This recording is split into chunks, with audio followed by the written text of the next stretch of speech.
Hi மக்களே, எல்லோருக்கும் வணக்கம். கற்பதேசத்துல இருந்து நான் உங்களுக்கு உபேந்திரன். ரொம்ப சூப்பரான ஒரு விஷயம்ப்பா. குரூப் 4 வந்து பாத்தீங்கன்னா நாளைக்கு நோட்டிபிகேஷன் வரப்போகுது. நாளைக்கோ நாளை கழிச்சோ, இன்னைக்கு வந்து 23, நாளைக்கு 24, 25ஆம் தேதி நோட்டிபிகேஷன் வரப்போகுது.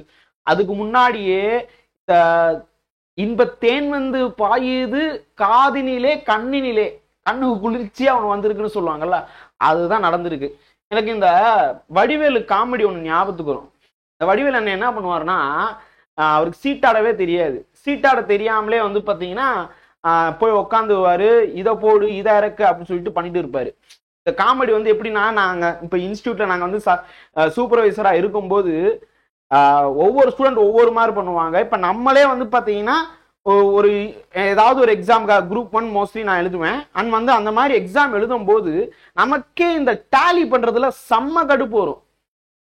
அப்ப இப்ப என்ன பண்ணிட்டாங்க, டிஎன்பிஎஸ்சி புதுசா வந்து பாத்தீங்கன்னா ஒரு ஓஎம்ஆர் கொடுத்துருக்காங்க. இதை பத்தி தான் சொல்ல போறேன். இதுக்கு முன்னாடி எப்படின்னா, இந்த வடிவேலு காமெடி மாதிரி தான், அப்பா ஓஎம்ஆர் கொடுத்துருவாங்க கையில. ஓஎம்ஆர் எடுத்த உடனே வந்து பாத்தீங்கன்னா கொஸ்டின் புக்லெட் எடுத்துருவோம், நமக்கு டக்கடன்னு ஷேர் பண்ணிட்டே வந்துருவோம். இந்த ஷேர் பண்ணிக்கிட்டு முடிக்கும் போது கடைசி ஒரு 1/4 மணி நேரம் கொடுப்பாங்க. நம்ம ஒரு 3 மணி நேரம் எக்ஸாமுக்கு 2.5 மணி நேரத்திலே இல்ல 2.75 மணி நேரத்திலே முடிச்சிருவோம். 2.5 மணி நேரங்கிறது ரொம்ப கம்மி, 2:50 ஓகேங்களா, அந்த மாதிரி முடிச்சிருவோம். 10 நிமிஷம் நமக்கு இருக்கும் பாத்தீங்களா, அப்பவே டேலி எல்லாம் பண்ணிட்டு இப்படி உட்கார்ந்து இருப்போம். ஆனா நீங்க பார்த்திருப்பீங்கன்னு நினைக்கிறேன், நீங்களும் பார்த்திருப்பீங்க, நானும் பார்த்திருக்கேன். 3 மணி நேரம் முடிஞ்சிருக்கும், எக்ஸ்ட்ரா ஒரு 1/4 மணி நேரம் கொடுப்பாங்க பாத்தீங்களா, அப்பதான் ஏதோ வேற லெவல் பண்ற மாதிரி மேக்ஸ் எல்லாம் போடுவாங்க, இப்படி திருப்புவாங்க அப்படி திருப்புவாங்க எல்லாம் பண்ணிட்டு கணக்கு அப்பதான் வரும் போல இருக்கு அவங்களுக்கு. மேக்ஸ் விறுவிறுன்னு எழுதிட்டே இருப்பாங்க, இன்விஜிலேட்டர் இப்படியே பார்த்துட்டே இருப்பாங்க. அவ்வளவுதான், டைம் முடிஞ்சிருச்சுப்பா, டேலி போடுங்க, அந்த இது எவ்வளோன்னு ஃபில் பண்ணுங்கன்னு சொல்லுவாங்க. இவங்க பண்ணிருக்க மாட்டாங்க. அந்த டயத்துல அப்படியே ஒரு சிலரை நான் நேர்ல பார்த்துருக்கேன், மூக்குல இருந்து அப்படியே பிளட் வர ஆரம்பிச்சிருச்சு. ஏன்னா ப்ரெஷர், அந்த அளவுக்கு ப்ரெஷர். ஸோ இது எத்தனையோ பேருக்கு நடந்திருக்கு ஓகேங்களா. கை கால்லாம் நடுங்கும், ஐயோ இல்லையே அது பண்ணலன்னா இத்தனை மார்க் போயிருமே, 3 மார்க் போயிடும், 2 மார்க் போயிடும், 5 மார்க் போயிடும், ஐயோ என்ன பண்ண அப்படின்னு சொல்லிட்டு பயப்படுவாங்க ஓகேங்களா. ஏபிசிடி, ஏ வந்து எத்தனை போட்டிருக்கோம் 30, பி வந்து பாத்தீங்கன்னா 25, சி வந்து பாத்தீங்கன்னா 16, இப்படி டி இ வந்து 00 அப்படின்னு போட்டு டேலி பண்ணி வரணும். இதுல இன்விஜிலேட்டர் வேற கரெக்டா இருக்கா அப்படின்னு போட்டு வருவாங்க. அந்த 1/4 மணி நேரத்துல 1/4 நூற்றாண்டுல என்னென்ன பண்ணோமோ எல்லாமே நம்மளை இது பண்ணி வச்சிருவான். நல்ல வேலை கடைசியில வச்சாங்க. முன்னாடி இதே மாதிரி வேற ஏதாவது ஒரு ஃபார்மேட்டை முன்னாடியே நீ பண்ணாதான் எக்ஸாமே ஆரம்பிக்கும் அப்படி சொன்னா அடிச்சது பூரா மறந்துருக்கும். இதுல சிலர் வந்து, ஈவன் நானே வந்து ஒரு சில ஸ்டூடெண்ட் சொல்லியிருக்கேன், தம்பி கவர்மெண்ட் பரீட்சைக்கு படிக்கிறோம், நமக்கு ரொம்ப பொறுப்பு இருக்கான்னு சோதிக்கிறதுக்காக இது பண்ணிருக்கிறாங்க. ஆக்சுவலா மனசாரெல்லாம் சொல்றது இல்ல, வேற வழி இல்ல, கொண்டு வந்துட்டாங்க. இதை எப்படியாவது ஸ்டூடெண்ட்டை நான் கன்வின்ஸ் பண்ணி இதை பண்ணாதான்ப்பா உனக்கு வந்து வேலிட் பண்ணுவாங்கன்னு சொல்ல வைக்கணும். அதுக்காகவே சரி பண்ணுவோம், என்ன பண்ண நம்ம ஸ்டாஃப்னு வந்தாச்சு, இது பண்ணிதான் ஆகணும் அப்படின்னு சொல்லிட்டு ஏதாவது சொல்றது. எப்ப வேணாலும் கலவரம் வரும், அப்போ ஒரு மாவட்ட ஆட்சியர் வந்து பாத்தீங்கன்னா அப்படி நிப்பாரு. அந்த மாதிரி நீங்க வந்து பாத்தீங்கன்னா ஈஸியா இதுக்கும் அதுக்கும் சம்மந்தம் இல்லையே சார், படுத்துவோம், ரெண்டும் இந்த வடிவேலு சொல்ற மாதிரி தான், ரெண்டையும் ஒன்னாக்குவேன் அப்படிங்கிற மாதிரி ஏதாவது ஒண்ணு சொல்லி பசங்களை வந்து கன்வின்ஸ் பண்ண வச்சு அந்த ஏபிசிடி டேலி பண்றதுக்கு ஒவ்வொரு எக்ஸாம்லயும் நம்ம வந்து பக்குவப்படுத்தணும். அப்பதான் இதெல்லாம் நடந்திருக்கு ஆரம்ப டயத்துல. அதுக்கப்புறம் நம்மளே பழகிட்டாங்க, நம்ம பசங்களே பழகிட்டாங்க, என்ன ஏபிசிடி தானே போடணும், இதுக்கு ஏன் சார் எதோ சொல்றீங்க, ஏபிசிடி எத்தனை போட்டிருக்கேன்னு சொல்லிட்டு போட்டு டோட்டல் போட்டு போகணும் சொல்ல வேண்டியதானே, சும்மா ஏதோ கதையை சொல்றீங்க. இந்த அளவுக்குலாம் வந்துட்டாங்க ஸ்டூடெண்ட்ஸ். இப்ப என்னன்னா, திருப்பி அன்னைக்கு சொன்னேன்ல அதே மாதிரி வா அப்படின்னு சொல்லிட்டு, என்ன சொன்ன அப்படின்னு சொல்லிட்டு வடிவேலு சொல்ற மாதிரி, அதாவது எவ்வளவு கொஸ்டின் நீ போட்டிருக்க, மொத்தம் 200 கொஸ்டின் நான் கேட்டிருக்கேன், டிஎன்பி சொல்லுது நான் 200 கொஸ்டின் கேட்டிருக்கேன், நீ 200 போட்டையா போடலையா, 200 போட்டேன்னா அப்படியே மடிச்சு வச்சு என்கிட்ட கொடுத்துட்டு போயிட்டே இரு, 200 போடலைன்னா எவ்வளவு நீ வந்து ஷேட் பண்ணலையோ அது போடு, அவ்வளவுதான், முடிஞ்சிருச்சு. இதுதான் பண்ணிருக்கிறாங்க மக்களே. இங்க டிஎன்பிசி புதுசா என்ன பண்ணிருக்காங்கன்னா அவ்வளவுதான். இங்க பாருங்க, அவங்க டேலி பண்ற வேலையே இல்ல, இங்க வந்து முடிச்சிட்டாங்க. 200 வினாக்களுக்கும் அது தொடர்பான விடைக்குரிய வட்டத்தை கருமை ஆக்கி விட்டீர்களா, செய்வீர்களா அப்படிங்கிற மாதிரி விட்டீர்களா, ஆமா அப்படின்னு சொல்லிட்டு இதை நான் வந்து ஷேட் பண்ணணும். இப்ப பண்ணலனா இல்லைன்னு போடணும். இல்லை எனில் கருமையாக்கப்படாத வினாக்களின் மொத்த எண்ணிக்கை, அதாவது நீ தானே தப்பு பண்ண, நீ தப்பு பண்ணிட்ட, நிறைய இது விடல, அது மால் பிராக்டிஸா மாறிடும். சோ அப்ப எவ்வளவு நீ விட்டுருக்க, 10 கொஸ்டின் நீ விட்டுட்டியா, 190 கொஸ்டின் அடிச்சிட்ட, 10 கொஸ்டின் விட்டுட்ட, அப்ப 10 நீங்க வந்து போடு, 10ன்னு போடு. இப்ப எனக்கு ஒரு கொஸ்டின் என்னன்னா, நான் இந்த 10 அப்படிங்கிறது எப்படி போட, 010ன்னு போடணுமா இல்ல 10 மட்டும் போடணுமா? அப்ப 10ன்னு நான் போட்டேன், நமக்கு வேண்டாத ஒரு ஆசிரியர் வந்து பக்கத்துல 100ன்னு போட்டாங்கன்னா என்ன ஆறுது எனக்கு தெரியல. சோ அப்ப மேபி இது எனக்கு இப்ப வந்த ஒரு டவுட்டு, கன நேரத்தில் வந்த ஒரு டவுட்டுப்பா. உங்களுக்கு இதே மாதிரி டவுட் வந்திருக்கான்னு பார்க்கலாம். சரி, இது வந்து முன்னாடி ஃப்ரண்ட்ல கொடுத்துட்டாங்க, வேற எதுவுமே கொடுக்கல. பேஜ் 1ல வந்து பாத்தீங்கன்னா 200 கொஸ்டின் கொடுத்துட்டாங்க. இதெல்லாம் ஆல்ரெடி இருக்கும். போட்டோ இங்க வந்துடும், சீரியல் நம்பரு, அதுக்கப்புறம் கேண்டிடேட் நேம் இருக்கும், ரிஜிஸ்டர் நம்பர் இருக்கும், சப்ஜெக்ட், சென்டர், வென்யூ, டேட், இதெல்லாமே இருக்கும். ஓகேங்களா? சோ இதுக்கப்புறம் வந்து பாத்தீங்கன்னா தங்களுக்கு வழங்கப்பட்ட வினாத்தாளில் அச்சிடப்பட்டுள்ள கொஸ்டின் இருக்கும்ல, அதுல தொகுப்பு எண், புக்லெட் நம்பர் இருக்கும். கீழே உள்ள கட்டங்களில் கருமை மையுடைய பந்து முனை பேனா, அதாவது பிளாக் பால் பாயிண்ட் பென், அதுல சரியா வந்து எழுதி அதை கீழே இருக்கக்கூடியதுல ஸ்டேட் பண்ணணும். அதான் சொல்லியிருக்காங்க. இப்ப 0 1 2 3ன்னு இருக்குன்னு வச்சுக்கோங்க. அப்ப ஃபர்ஸ்ட் வந்து சாரி 0 இல்ல, சோ அப்போ 1 2 3 4ன்னு இருக்குன்னு வச்சுக்கோங்க. நான் 1 2 3 4ன்னு ஷேட் பண்ணணும். அப்ப 0ல ஆரம்பிக்காது, இங்க 0 கொடுக்கல, ஸ்பெசிமென்ல 0 கொடுக்கல. சோ அப்ப அங்க வந்து எப்படி இருக்கோ அதை பேஸ் பண்ணி இருக்கும். ஏன்னா இங்க 4 ஸ்தானம் தான் இருக்கு. சோ அப்ப கொஸ்டின் புக்லெட் வந்து எப்படின்னு பாத்துக்கோங்க. ரைட், அடுத்தது என்ன கொடுத்துருக்காங்கன்னு பாருங்க. ஏன்னா கொஸ்டின் புக்லெட் வரும்போது தான் தெரியும். ஓகேங்களா? சோ கொஸ்டின் புக்லெட் நம்பர் நீங்க போடலனா இன்வாலிட், OMR இன்வாலிட்னு சொல்லிட்டான். To be darken by invigilator with black point pen, அதாவது இன்விஜிலேட்டர் இதை வந்து ஷேட் பண்ணணும். Candidate signature available in space provided, அதாவது கேண்டிடேட் வந்து இங்க வந்து பாத்தீங்கன்னா லெஃப்ட் தம் இம்ப்ரெஷன், இங்க வந்து சிக்னேச்சர் இருக்கா, இங்க வந்து சிக்னேச்சர் போட்டாரா இல்லையான்னு கேக்குறாங்க. Yes. Candidate left thumb impression, இடது கட்டை விரல், இது இங்க வந்து வச்சாரான்னு கேட்டிருக்காங்க. எஸ். இது ரெண்டும் கேண்டிடேட் அதாவது இன்விஜிலேட்டர் ஃபில் பண்ணணும். அதுக்கு அடுத்து பாருங்க, தேர்வரின் உறுதிமொழி. ஓகேங்களா? டிக்ளரேஷன் ஆஃப் கேண்டிடேட் என்ன சொல்றாங்க, நம்மள OMR விடைத்தாளின் பக்கம் 2, அதாவது பின்னாடி வந்து ஒரு சில அறிவுரைகள் கொடுத்துருக்காங்க. நான் சொல்றேன் உங்களுக்கு. படித்து அறிந்து கொண்டேன், அறிந்து கொண்டேன். மேலும் OMR விடைத்தாளின் உள்ள அனைத்து விவரங்களும் கருமையாக்கப்பட்ட பிளாக் பால் பாயிண்ட் பென். இது எத்தனை தடவை சொல்ல, போன வருஷம் அதாவது 2024 இருக்குல்ல, அந்த எக்ஸாம்ல நமக்கு யூடியூப்ல ஒருத்தர், சார் நான் ப்ளூல போட்டேன் சார் அப்படின்னு சொல்லிட்டு, நீ ப்ளூல ஷேட் பண்ற வரைக்கும் இன்விஜிலேட்டர் என்ன பண்ணிட்டு இருந்தாருன்னு எனக்கு தெரியல. ஓகே, ப்ளூல எல்லாத்தையும் ஷேட் பண்ணிட்டேன் சார் அப்படின்னு சொல்லிட்டு இன்வாலிட், அவ்வளவுதான், முடிஞ்சிருச்சு. ஓகேங்களா? சோ அப்ப கருமை ஆக்கப்பட்ட வினாத்தாள் தொகுப்பு எண் உட்பட என்னால் சரிபார்க்கப்பட்டது அப்படின்னு சொல்லிட்டு கொடுத்துருக்காங்க. ஓகேங்களா? சோ இங்க சிக்னேச்சர் போடணும். ரைட், இப்ப அடுத்ததுல வாருங்க. இப்ப சிக்னேச்சர் போடலனா answer sheet will be invalid if not signed by candidate. ஓகேங்களா? இன்வாலிட் ஆயிரும். ரைட்டா? சோ அப்ப வேலிடேட்டுக்காக சைன் போட்டாகணும். அடுத்தது இந்த இது இருக்குல்ல, அதாவது நம்மளோட இந்த பார்கோட்னு ஒண்ணு இருக்கும். இங்க இந்த பார்கோடு, இந்த ட்ராக் இருக்குல்ல, இதையும் அதுக்கப்புறம் வந்து பாத்தீங்கன்னா இந்த இது இங்க மாதிரி என்னென்ன இருக்கோ இந்த ஓரத்துல, இது எல்லாத்தையும் டேமேஜ் பண்ணிடக்கூடாது. ஓகேங்களா? சோ இது ஏன் அப்படின்னு சொல்லிட்டு 2017ல 2017-18ல நான் ஒரு வீடியோ போட்டிருப்பேன், OMR சீட் எப்படி ஒர்க் ஆகுது அப்படின்னு சொல்லிட்டு. ஏன்னா இது எல்லாமே ரீட் பண்ணும், அந்த கரெக்டா உட்கார்ந்து இருக்கான்னு பார்க்கும். அப்பதான் வந்து இந்த ஒவ்வொரு பால் இருக்குல்ல ஷேட் பண்ணது, அது கரெக்டா OMR சீட் ஸ்கேன் பண்றதுக்கு ஏதுவா இருக்கும். இந்த ட்ராக் வந்து ரொம்ப முக்கியம். ஸோ அதனால டேமேஜ் பண்ணிடக்கூடாதுன்னு சொல்றாங்க. ஓகேங்களா? ஸோ டேமேஜ் நீங்க சப்போஸ் தெரியாம ஒரு பேனாவோ ஏதோ கிறுக்கிருச்சுன்னா ஒன்றும் பண்ண முடியாது. ரைட்? ஏன்னா வந்து அந்த மிஷின் வந்து பாத்தீங்கன்னா ரீடர் வந்து உட்காராது. இது எல்லாருக்கும் பெரிய இன்ஸ்டியூட்ல இருக்கிறவங்களுக்கு தெரியும். அஸ் வெல் அஸ் நான் இப்படி OMR மிஷின் பத்தி போட்ட ஃபர்ஸ்ட் யூடியூப் சேனல் கற்பது AS. பெருமையாவே சொல்லுவேன், வேற யாருமே பண்ணல. அதுக்கடுத்து லேட்டஸ்டா நிறைய பேர் கொண்டு வந்துட்டாங்க. ஆனா நம்ம தான் போட்டோம்ப்பா. சரி, இப்ப இங்க பாருங்க, இங்க என்ன சொல்லியிருக்காங்கன்னு சொல்லிட்டு, விடைத்தாள் வட்டத்தை கருமையாக்குதல், டார்க்கனிங் ஆஃப் ஆன்சர் பபுள் எப்படின்னு சொல்லியிருக்கிறாங்க. இது எல்லாருக்குமே தெரியும். இது வந்து பார்த்தீங்கன்னா எல்லாருக்குமே இப்போ தெரிஞ்சிருச்சு எப்படி ரவுண்ட் ஆகும்னு சொல்லிட்டு. சிலர் டிக்கு போட்டுட்டு இருந்தாங்க முந்தி. நான் சொல்றது 2012, 13 அந்த டயத்துல. ஓகேங்களா? நட்ராஜன் அப்படின்னு ஒருத்தர் வந்து திரு நட்ராஜன் அவர்கள் டிஎன்பிஎஸ்சி சேர்மனா வந்தாரு. அப்பதான் வந்து ஆன்லைன்ல கொண்டு வந்தாங்க. அப்ப இருந்து நிறைய பேர் தப்பு தப்பா போட்டிருந்தாங்க. பட் அப்ப வந்து நிறைய பேருக்கு அவேர்னஸ் மாதிரி கொண்டு வந்தோம், இப்படிதான் போடணும் அப்படின்னு சொல்லிட்டு. இப்பயும் புதுசா வர்றவங்களுக்கு தெரியல, தெரிஞ்சுக்கோங்க. ஃபுல்லா ரவுண்டு பண்ணணும். ஓகேங்களா? இது குறித்தும் ஒரு வீடியோ போட்டிருக்கேன். அதே OMR அப்படின்னு சொல்லிட்டு ஒரு வீடியோலயே போட்டிருக்கேன். ரைட்டா? சோ கீழ்கண்ட காரணங்களால் OMR விடைத்தால் செல்லாதாக்கப்படும். கவனம், எல்லாமே வந்து பாத்தீங்கன்னா பிளாக் பால் பாயிண்ட் பென்ல தான் பண்ணணும். மற்ற பேனால பண்ணீங்கன்னா இன்வேலிட். ஓகேங்களா?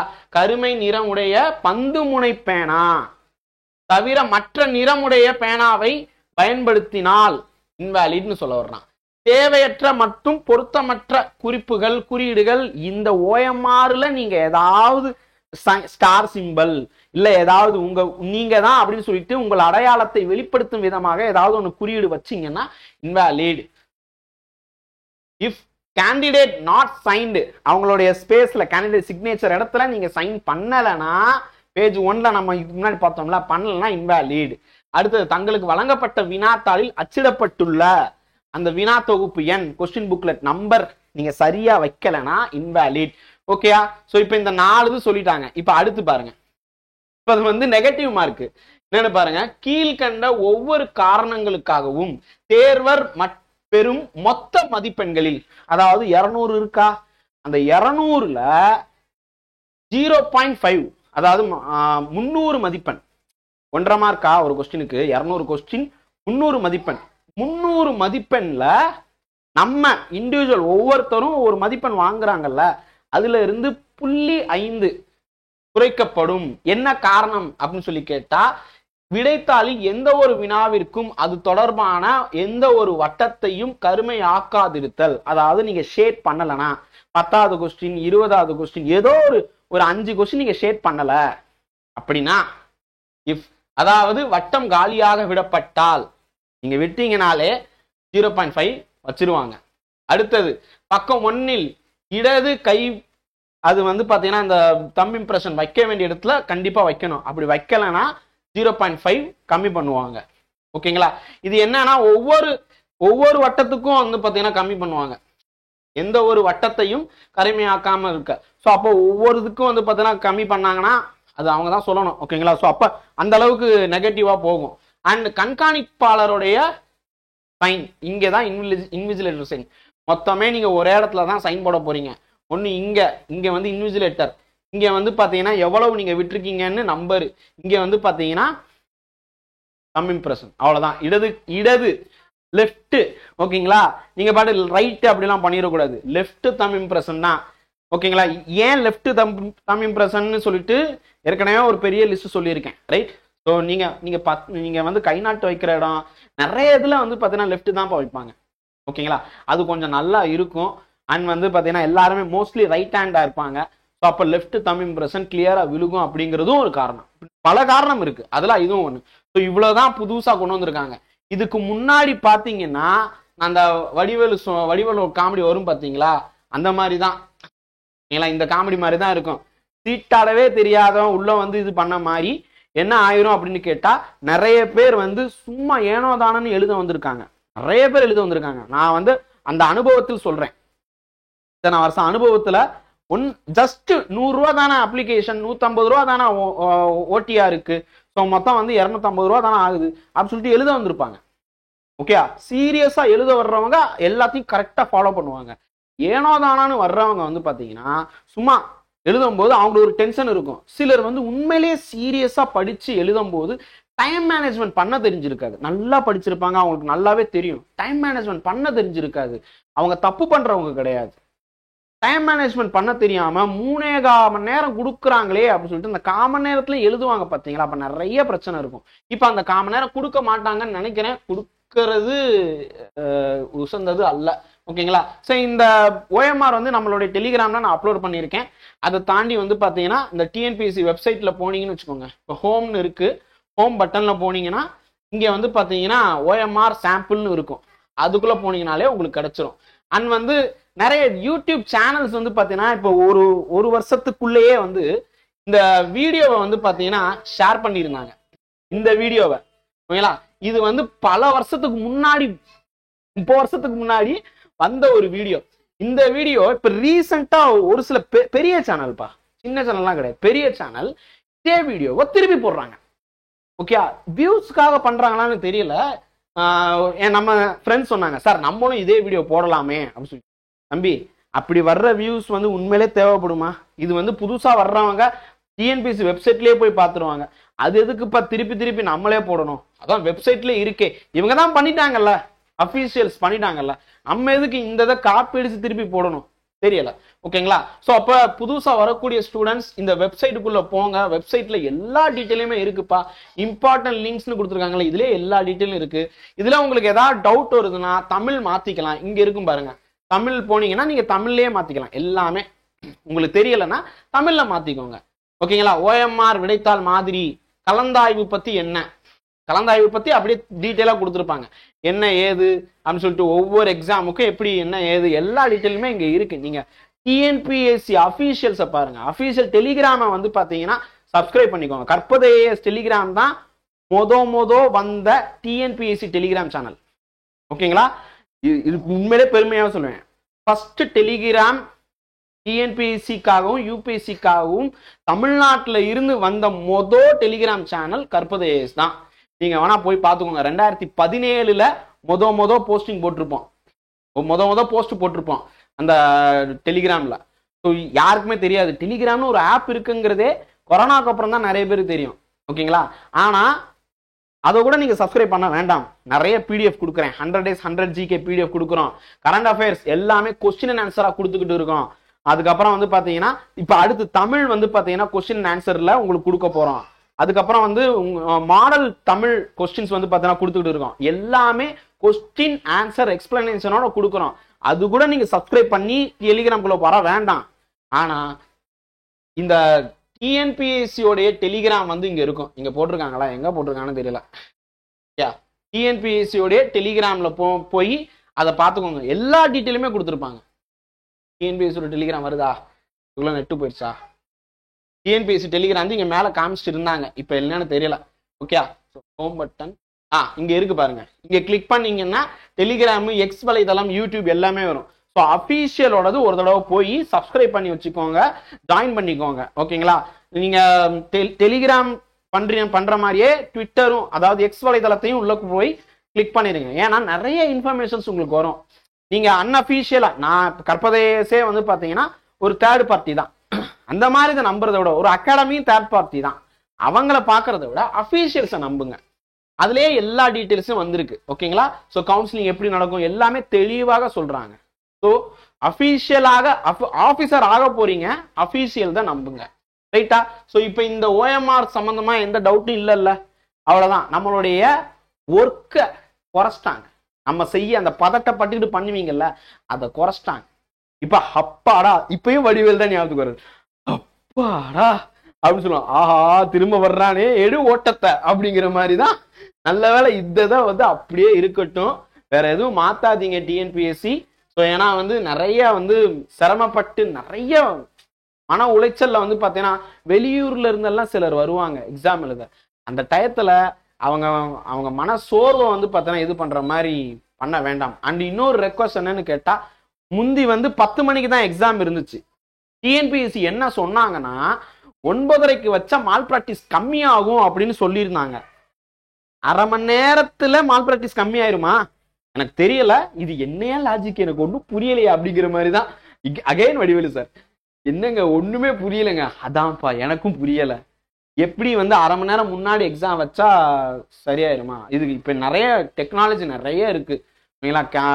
எல்லாமே நம்ம ஜிபிஎஸ் உட்பட எல்லாத்தையும் டிஎன்பிஎஸ்சி யூஸ் பண்ணிட்டு தான் இருக்கு. ஆனா திருடனாய் பார்த்து திருண்டா விட்டால் திருட்டை ஒழிக்க முடியாது. திருடுறவன் திருடிட்டு தான் இருக்க போறான். ஆனா என்னுடைய பார்வை என்னன்னு கேட்டா, ரொம்ப தூரம் டிராவல் பண்ணி வருவாங்க நம்ம அஸ்பிரன்ஸ். அப்படி டிராவல் பண்ணி வரும்போது 1 நிமிஷம் லேட்டு, 2 நிமிஷம் லேட்டு, அதனால கேட்டை க்ளோஸ் பண்ணிட்டேன் அப்படிங்கிறது ரொம்ப அவங்க அவ்வளவு 1 வருஷம் ஃபுல்லா வந்து ஃபீல் பண்ணுவாங்க. நான் அவ்வளோ ப்ரிப்பேர் பண்ணேன், கஷ்டப்பட்டு போனேன். அந்த அந்த ஸ்கூலுக்கு அந்த சென்டருக்கு பஸ்ஸே கிடைக்கல, ஷேர் ஆட்டோ பிடிச்சோம். ஒரு 10 பேர் சேர்ந்து கார் பிடிச்சிட்டு வந்ததெல்லாம் நான் பார்த்துருக்கேன். நான் எல்லாத்தையும் நானா சும்மா டேட்டா நானா உளரல. ஐம் நாட் பிளஃபிங், நான் பிளாபர் பண்ணல, பட் கண்ணால பார்த்துருக்கேன். கார் பிடிச்சிட்டு 10 பேர் அந்த ஒரு எக்ஸாமுக்காக செலவு பண்ணிட்டு வந்திருப்பாங்க. பட் ஆனால் 10 பேர் சேர்ந்து 100 ரூபா போட்டு செலவு பண்ணிட்டுலாம் வந்ததெல்லாம் நான் பார்த்துருக்கேன். 50 ரூபாயோ சம்திங் ஏதோ போட்டு வந்திருப்பாங்க. ஒரு காருக்குள்ள 8 பேர் உட்காந்துட்டு வந்திருக்காங்க. வந்து அவ்வளவுதான், கேட் க்ளோஸ். சார் ரொம்ப கஷ்டப்பட்டு ரொம்ப தூரத்துல இருந்து வர்றோம் சார், அந்த கிராமத்துல இருந்து. இப்ப நீங்க சொன்னீங்கன்னா இன்னும் ஆகல சார், இப்ப 9:36 சார். என்ன சார் நீங்க 9:30க்குள்ள வந்தாகணும். அவரும் அந்த போலீஸ்காரரும் பாவம், அந்த கேட்ல நிக்கிறவங்களும் பாவம்.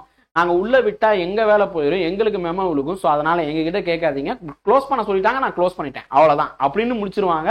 எஸ், அவங்க வந்து அந்த சொல்ற இடத்துல இருக்கிறாங்க.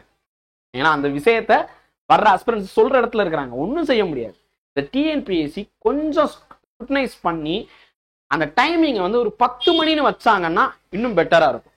ஏன்னா எழுத போறது ஒரு எக்ஸாம். இப்போ யூபிஎஸ்சி எடுத்துக்கிட்டீங்கன்னா எஸ் 9:30க்கு ஆரம்பிச்சு 11:30, அதுக்கு அடுத்து 2:30 மணி தான், 2:30 to 4:30 அப்படி இருக்கும் சி செட்டுக்கு. அது நான் அந்த இதுக்கெல்லாம் போகாதீங்க, யூபிஎஸ்சி பக்கம் போகாதீங்க. அவங்க நல்லா தான் போயிட்டு இருக்கு அந்த எக்ஸாம்ஸ் எல்லாம், ஓகேங்களா? ஸோ கரெக்டா ப்ராப்பரா மெயின்டைன் போகுது, விட்டுருங்க. நம்ம செய்ய வேண்டியது 10 மணிக்கு வச்சா கொஞ்சம் ஹெல்ப்ஃபுல்லா இருக்கும். இது டிஎன்பிஎஸ்சிக்கு நான் வைக்கக்கூடிய ரெக்வஸ்ட். ஏன் அப்படின்னு கேட்டா, ஸ்டூடெண்ட்ஸ் நிறைய பேர், அதாவது ஒர்த்தபிளான ஸ்டூடெண்ட், லஞ்சம் தவிர்த்து நெஞ்சம் நிமிர்ந்து மக்கள் சேவை மட்டுமே கருத்தில் கொள்ள வேண்டும் என்ற நோக்கத்தில் செயல்படும் ஸ்டூடெண்ட் வந்து போய் எழுத முடியாம போச்சு. இப்ப அவங்க சர்வீஸ்ல இருக்கிறாங்க, நெக்ஸ்ட் டைம் எழுதி, ஓகேங்களா? ஸோ ஆனா ஃபர்ஸ்ட் டைமே வந்திருக்கணும்ல, வரல. ஸோ இது நிறைய பேர் நடந்திருக்கு, இன்னும் போகாதவங்களும் இருக்கிறாங்க. ஸோ அதனால இதையும் இந்த ஸ்பெசிமென் காப்பி கொடுத்து எங்களை வயிற்றுல பாட வார்த்தை டிஎன்பிஎஸ்சி எப்படியோ அதே மாதிரி அந்த டயத்தையும் கொஞ்சம் மாத்தினா இன்னும் நல்லா இருக்கும். தேங்க்யூ. அண்ட் ஸ்டூடெண்ட்ஸ், டிஎன்பிஎஸ்சி விரைவாக செயல்பட்டுக்கிட்டு இருக்காங்க. உண்மையிலே அவங்க சொல்ற மாதிரி நிறைய சேஞ்சஸ் கொண்டு வர்றாங்க. நிறைய விஷயம் நம்ம வந்து அவ்வளோ கஷ்டப்பட்டு சொன்னது, கொரியா வச்சது எல்லாமே வந்து டிஎன்பிஎஸ்சி ரெக்டிஃபை பண்றாங்க. Salute to TNPSC. விரைந்து சொன்ன மாதிரி நோட்டிபிகேஷன்ல சொன்ன மாதிரி இந்த டேட்ல நோட்டிபிகேஷன் வருது. அதே மாதிரி எல்லாமே கிறிஸ்டல் கிளியரா ப்ராசஸ் வந்து போய்கிட்டு இருக்கு. சில குறைகள் இருக்கும் கவர்மெண்ட்ல, எல்லாத்தையும் ஷேர் பண்ண முடியாது பொது இடத்துல, ஓகேங்களா? ஸோ இன்ஸ்டியூட்லனா நம்ம வேற விதமா பேசலாம். பட் இங்க வந்து பாத்தீங்கன்னா பொது இடத்துல I can't open to all, ஓகேங்களா? ஸோ அப்ப கவர்மெண்ட்ல அதெல்லாம் இருக்கும். ஒரு ஹோல் பெரிய மேனேஜ்மெண்ட், பெரிய தமிழ்நாடு ஃபுல்லா 20 லட்சம் பேர் எழுதக்கூடியதுல ஏதோ ஒரு சில இது இருக்கும். குறைகள் பார்க்க வேண்டாம், நிறையை பார்க்கலாம். நிறைய வந்து பாத்தீங்கன்னா டிஎன்பிசி மாத்திக்கிட்டே வர்றாங்க, 1 by 1 மாத்துறாங்க, ஓகேயா? நல்லா பண்றாங்க. ஸோ இப்ப இந்த இடத்துல நம்ம பண்ண வேண்டியது, ஆயிக்கோங்க, இப்ப இருந்தே பயங்கரமா படிங்க, நிறுத்தாம படிங்க, கன்சிஸ்டன்டா படிங்க, கேப் விட்டுறாதீங்க, நாளைக்கு பார்த்துக்கலாம். அந்த ப்ரொகாஸ்டினேஷன்ஸ் வேணவே வேணாம், டிலே பண்ணாதீங்க, ஓகேங்களா? 10 மணிக்கு படிக்கணுமா, 10 மணிக்கு படிக்க ஆரம்பிங்க. டெய்லி காலையில எந்திரிச்ச உடனே அந்த ரொட்டீன் லைஃப் அப்படின்னு சொல்லுவாங்கல்ல, காலையில எந்திரிச்ச உடனே என்ன பண்ணுவோம், ஒரு சிலர் வந்து கண்ணுல வந்து பாத்தீங்கன்னா அந்த இது ரெஃப்ரெஷ்மெண்ட்காக இது பண்ணிக்குவாங்க, ஓகேங்களா? அண்ட் ஃபேஸ் வாஷ் பண்ணிக்கிட்டு அதுக்கப்புறம் ப்ரஷ் பண்ணுவாங்க. எப்படி இந்த ஒரு வழக்கம் இருக்கோ அதே மாதிரி இந்த டைம் டு இந்த டைம் படிக்கிற நேரம் படிங்க, சாப்பிட்ற நேரம் சாப்பிடுங்க, ஃபோன் பார்க்குற நேரம் பாருங்க. ஒரு நாளைக்கு ஒரு 1/2 மணி நேரம் ஃபோன் பாருங்க, ரீல்ஸ் பாருங்க, எல்லாமே பாருங்க, தப்பு இல்லை, ஓகேங்களா? நம்ம கர்ப்பதேய வீடியோ பார்க்குறீங்களா, பாருங்க. பட் அதையும் தாண்டி செல்ஃபா படிங்க. அதுக்காக தான் நீங்க கேட்டதுனால எல்லாத்தையும் பிடிஎஃபா கொடுத்துக்கிட்டு இருக்கேன். நீங்கள் கேட்டீங்க, பிடிஎஃபாவே கொஸ்டின் அண்ட் ஆன்சர்ஸ் எல்லாமே, கரண்ட் அஃபேர்ஸ் எல்லாமே நான் கொடுத்துட்டு இருக்கேன். நான் இங்க கிளாஸ் எடுக்காம பிடிஎஃபா கொடுக்கறதுக்கு காரணம் நீங்க உட்காந்து படிப்பீங்க, அதனாலதான். ஸோ படிப்பீங்கிற நம்பிக்கையில் உங்களிடமிருந்து விடைபெறுகிறேன். நன்றி, வணக்கம். நான் உங்கள் குபேந்திரன். கற்பது IAS, கற்பிப்பது நாங்கள் அல்ல, நம் தமிழ் மொழி.